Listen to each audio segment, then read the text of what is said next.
The car was so completely swallowed that it looked like a rounded drift instead of a vehicle. On February 17, 2012, two men on snowmobiles were riding a forest track outside Umeå in northern Sweden, the kind of narrow route that disappears each winter under wind-packed snow. One of them noticed a darker curve beneath the crust and slowed down, thinking it might be the roof line of an abandoned car. They stopped, stepped off into powder, and started scraping with their gloves until the edge of a side window appeared under the ice. They cleared more snow from the glass, and the inside came into view. A man lay curled in the back seat, wrapped in a sleeping bag. Frost coated the window and clung to surfaces inside the cabin. His face was hollowed out, skin pale and tight, lips cracked. His eyes blinked slowly, and when he tried to speak, his voice barely carried. The snowmobile riders shouted, pounded on the roof, and called emergency services. When crews arrived, they approached the scene expecting to find a body, and then had to switch instantly to rescue when they confirmed he was alive. The man was Peter Skyllberg, in his mid-40s. He was transported to Umeå University Hospital in critical condition. Doctors and police described him as emaciated and extremely weak, and reports said he could barely move or speak when he was found. One account noted that, when rescuers tried to communicate, he could manage only a few words, including snow and eat. Outside the buried car, winter temperatures in the region had dropped to around -30 degrees Celsius during the harshest nights. In that cold, exposed skin can freeze quickly, and a body loses heat faster than it can make it. Skyllberg told police he had been in the car since December 19th.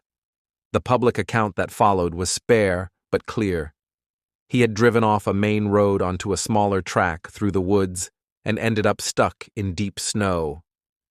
The car became immobilized on a forest road that ran near larger routes, close enough that traffic moved within miles of him, yet isolated enough that the track itself could vanish under repeated storms. Wind reshaped the surface. Fresh snow filled ruts and erased edges. With every snowfall, the car's outline softened until it stopped looking like anything man-made.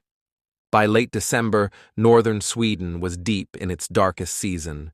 Daylight is short, and cold settles into anything that isn't moving. Once the car was stuck, the weather did the rest. Each snowfall blurred the track and built a lid over the vehicle. Wind packed the drifts tight, turning loose powder into a dense shell. Over time, the car stopped being visible from above. It became part of the landscape, a white mound that gave no hint of glass or metal beneath it. As the snow accumulated, the car became sealed in.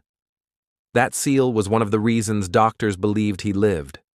His warm clothing and sleeping bag mattered, but so did the snow itself.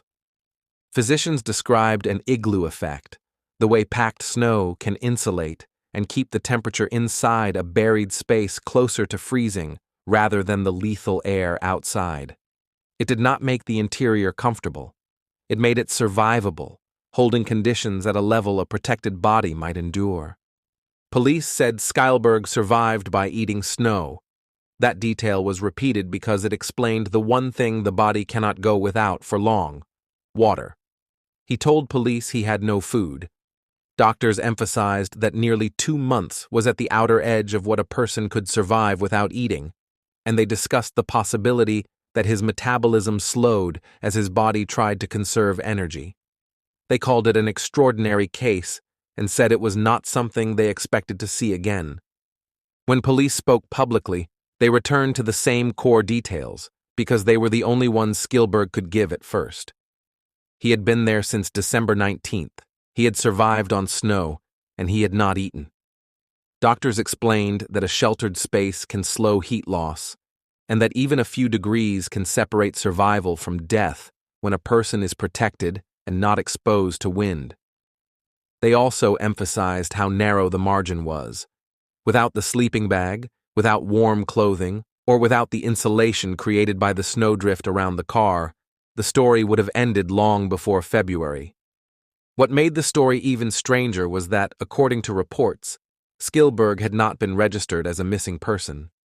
There was no organized search sweeping forest tracks, no team moving from road to road with his name on a list.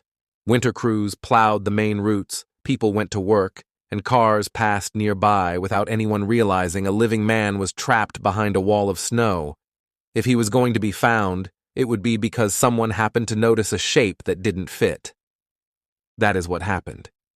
The two snowmobile riders could have assumed the dark curve was debris half buried by wind, or an abandoned vehicle with nobody inside. They could have kept going.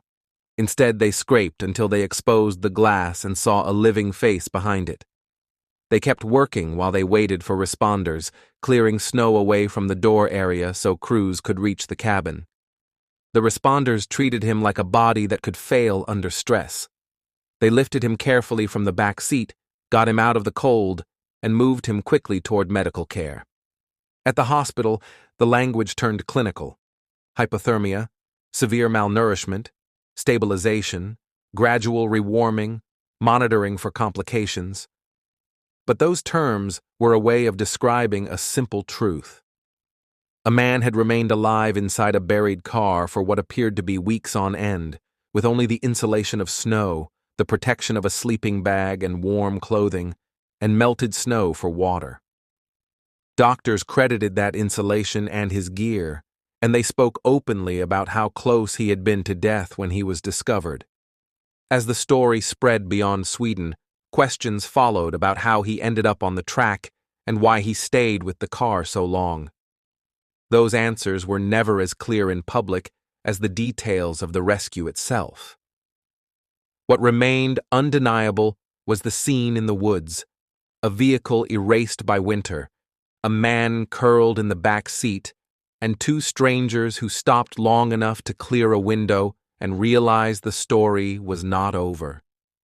In the days after he was found, the rescue itself became the headline. A man pulled from a snowbound car after nearly 2 months. But for people who work emergencies, the reality behind it was painfully practical. A vehicle can vanish in a storm-scarred landscape. A person can be alive and still be unseen. And sometimes the line between being lost forever and being carried out on a stretcher is a stranger deciding to stop and scrape at a window.